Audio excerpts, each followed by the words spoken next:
What if the deadliest money mistake isn't overspending, it's quietly resigning from wealth? If you've caught yourself thinking you'll never be wealthy, that belief is the new poverty, and it drives avoidance of investing, entrepreneurship, and even learning about money. Today, I'll reveal 12 subtle signs you're the new poor, even if you look successful on the outside, and the simple shifts that reverse them. We'll cover the resignation trap, the spending fog, the debt architecture, the social loop, and more. The paycheck countdown, the installment illusion, and crisis-only conversations. Stay with me and we'll replace resignation with a plan you can act on today, starting with the hidden setting running your money. Let's start with the first pattern, the resignation trap. Your hidden financial operating system that runs in the background and overrides good intentions. What if your bank account is following a setting you never picked, default broke, and every smart move bounces off it? That hidden setting is a mindset, not a math problem. You pay your bills, keep a tidy schedule, even read the occasional finance thread, yet the needle barely moves. You try a new app, you cancel a subscription. You swear this month will be different, and then nothing sticks. That's not a budgeting glitch. It's the quiet program running underneath. The most costly money issue isn't overspending. It's the belief that wealth belongs to someone else. When you carry that belief, you stop raising your hand for opportunities. You stall on learning the basics of investing, and you wait for a windfall to rescue you. The delay feels rational. Work is busy, the market looks uncertain, you'll start after the next raise. But the outcome is the same. No portfolio, no system, no momentum. On the surface, life looks solid. You've got a respectable title, a decent place, and clothes that pass any lobby test. Inside, a muted message says effort won't change the outcome, so why bother? That message becomes an operating system. It filters choices, dampens curiosity, and turns every smart step into a temporary experiment rather than a habit. You end up chasing hacks instead of building a process. This is how the trap proves itself right. You tell yourself the market is rigged, so you skip investing altogether. You decide you don't have connections, so you never start the side business. You say you'll learn when you have time, so you never learn. The operating system wins by getting you to avoid the actions that create results. Then it uses the lack of results as evidence that you were right not to try. You don't need an academic paper to explain it. Beliefs drive behavior, and behavior drives outcomes. Expect your actions to matter, and you'll take small steps that compound. Expect nothing to change, and you'll sit out the very moves that build wealth. The loop runs in both directions. There's also an ignorance tax, and it's expensive. Skip learning and you pay it through high fees, high interest balances, inflation eating idle cash, and missing entire market upswings. High interest debt takes a cut from every paycheck and hands it to the lender month after month. The same dollars, used differently, could be compounding for you. Over years, those choices widen into a gap you can see and feel, smaller accounts, thinner buffers, fewer options when life throws you a curveball. Consistency is the antidote. Even small automated contributions add up when they're allowed to work over time.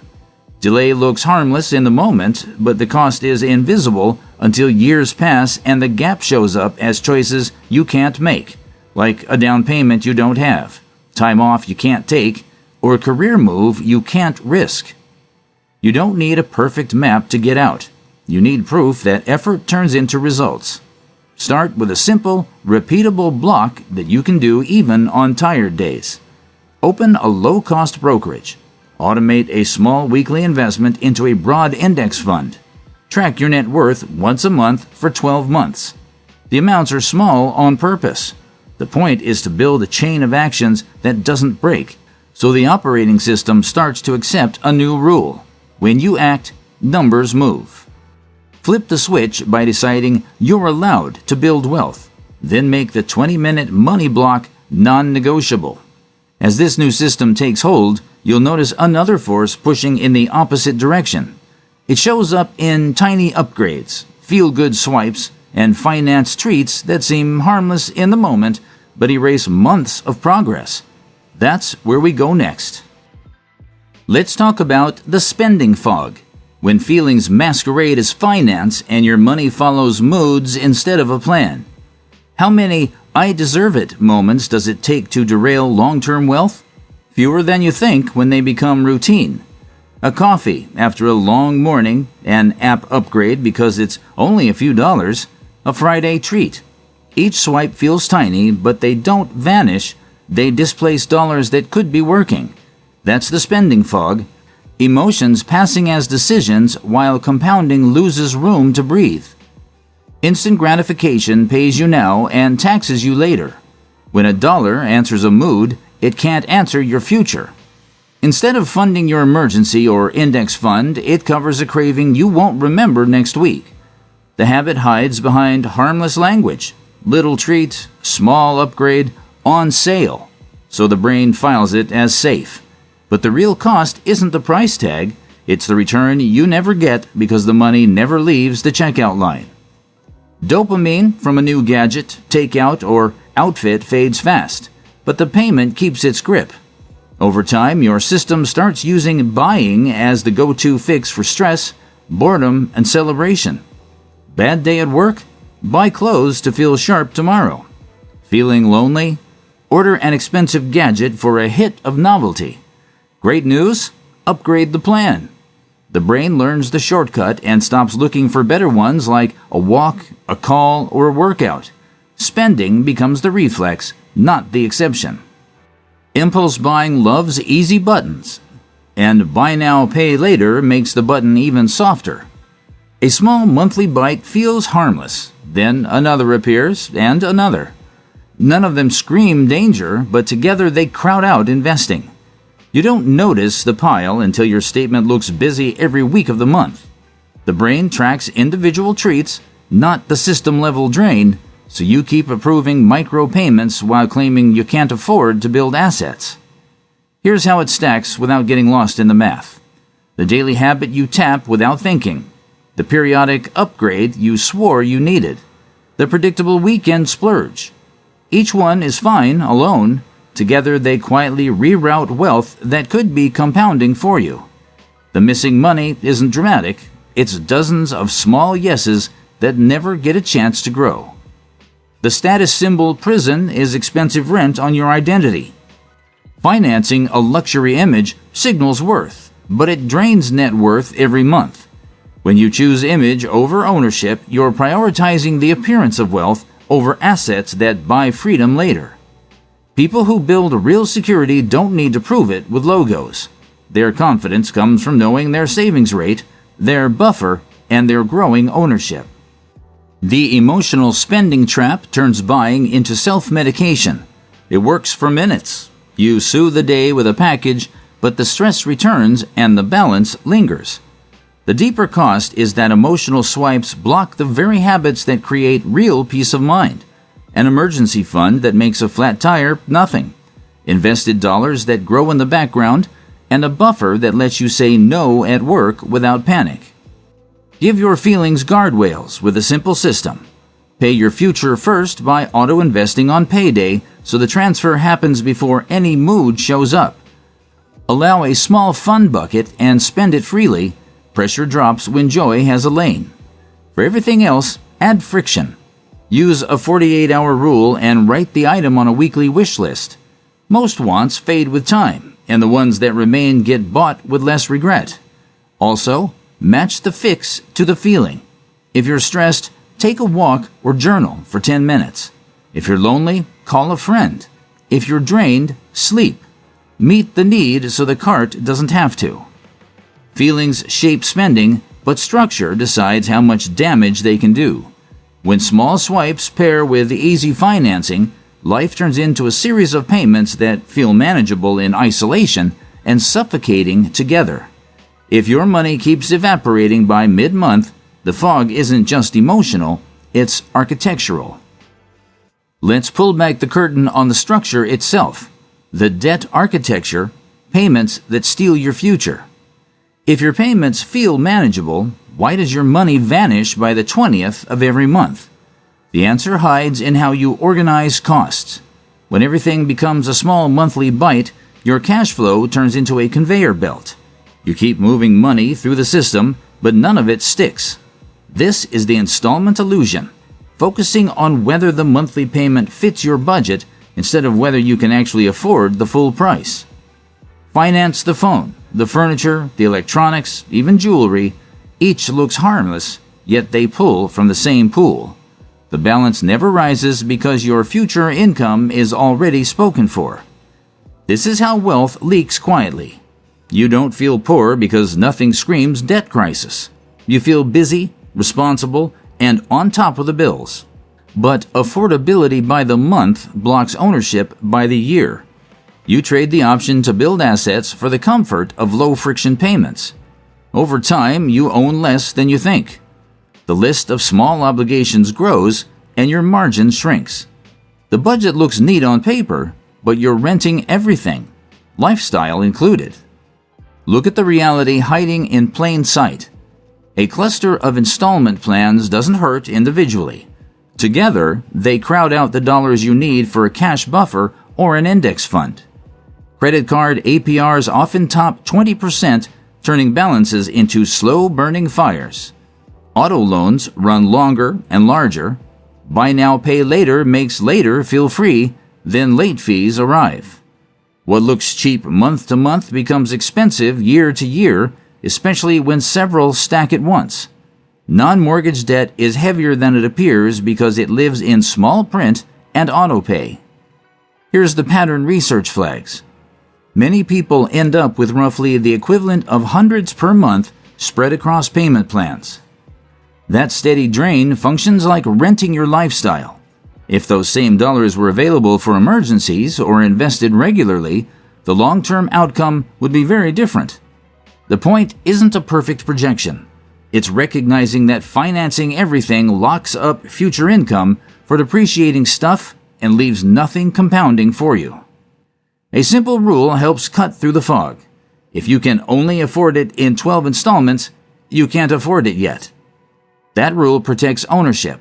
It forces a pause, pushes you towards saving ahead, and keeps future paychecks available for goals that grow instead of gadgets that fade. The countdown shows up as bill timing gymnastics. You schedule due dates to match paydays, spend the first week catching up, and ghost invitations in week 4. You promise to start next month, but next month is already booked by last month's decisions. This isn't a character flaw. It's a system with no breathing room. When every dollar is pre-assigned, an unexpected copay or car repair forces more financing and the loop tightens. There's another structural risk, dependence on a single paycheck. If your life hangs on one income, a reorg, dry pipeline, or illness can crack the entire setup and push you into high-interest balances. Diversifying income doesn't need to be elaborate. The first line of defense is reducing fixed obligations so one paycheck goes further and small shocks don't require debt. So, you rebuild the structure. Definance your life. The fewer payments you carry, the more space you have for a buffer, investing, and better choices. Start with a straightforward elimination plan. List every recurring payment and target them one by one, prioritizing the highest cost debt and the ones with the least utility. Close out small, lingering plans to reclaim cash flow, then redirect that freed amount to the next item. Pair this with a 1-month buffer. Let the first paycheck sit in the account so you always live a month ahead. Add sinking funds for predictable costs, car maintenance, travel insurance, so those hits don't send you back to financing. As the payment chains fall away, pressure drops and options return. But structure isn't the only force at play. The people around you, the feeds you watch, and the way you'll fill your calendar can quietly rebuild the very traps you dismantle. Let's talk about the social loop. Silence, comparison, and the endless grind that keeps you busy without getting you free. What if your friends, Feed and calendar are your budget's biggest liabilities. You think you're making independent choices, but the cues come from your group chat, your algorithm, and a schedule that rewards spending over building. The comparison curse turns highlight reels into your baseline.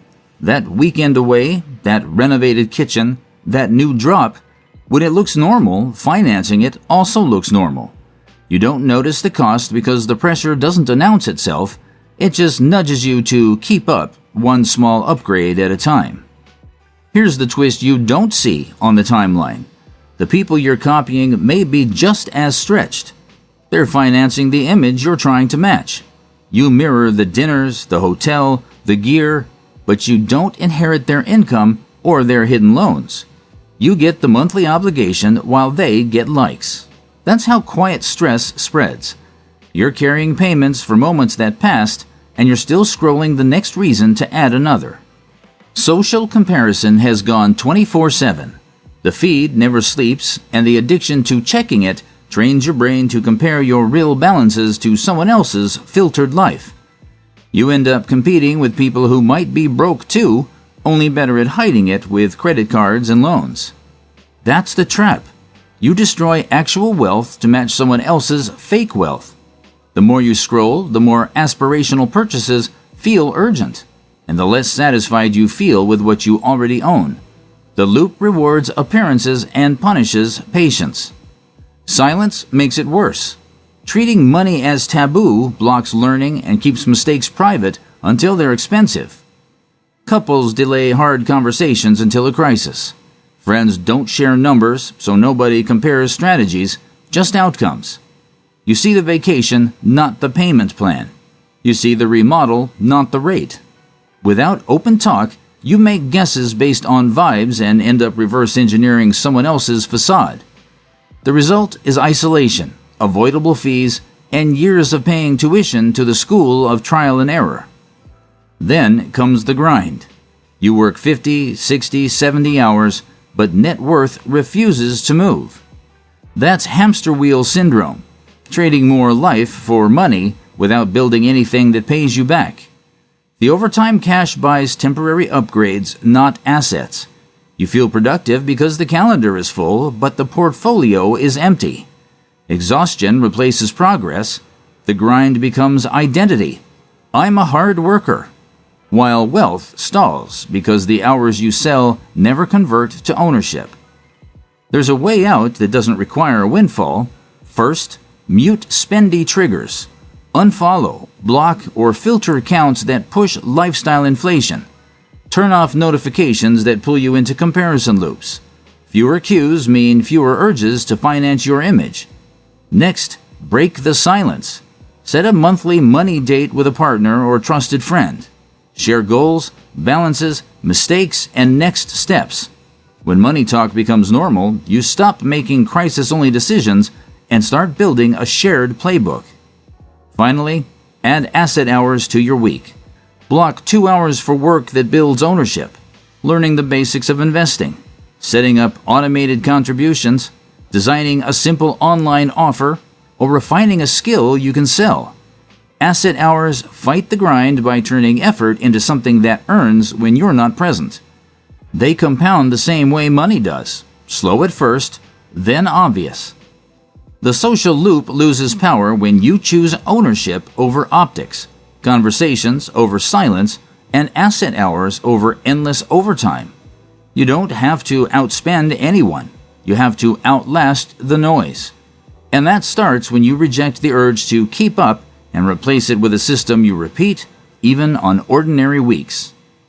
Wealth starts when you refuse comparison as your compass and stop letting shame keep you quiet.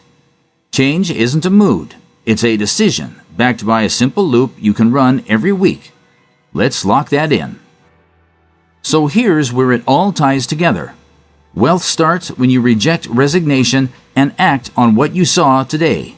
The resignation trap, the spending fog, the debt architecture, the social loop, and their cousins, the paycheck countdown, crisis-only conversations, and financing everything. Set clear implementation intentions. When, where, and how you'll handle money tasks. Block calendar time for your weekly money block and stick to it. This isn't about your income level. It's about your financial consciousness. Tell me which sign hit hardest: the paycheck countdown, avoiding money talks, or financing everything, and the one action you're taking now. Subscribe for weekly playbooks and put your asset hours on the calendar next.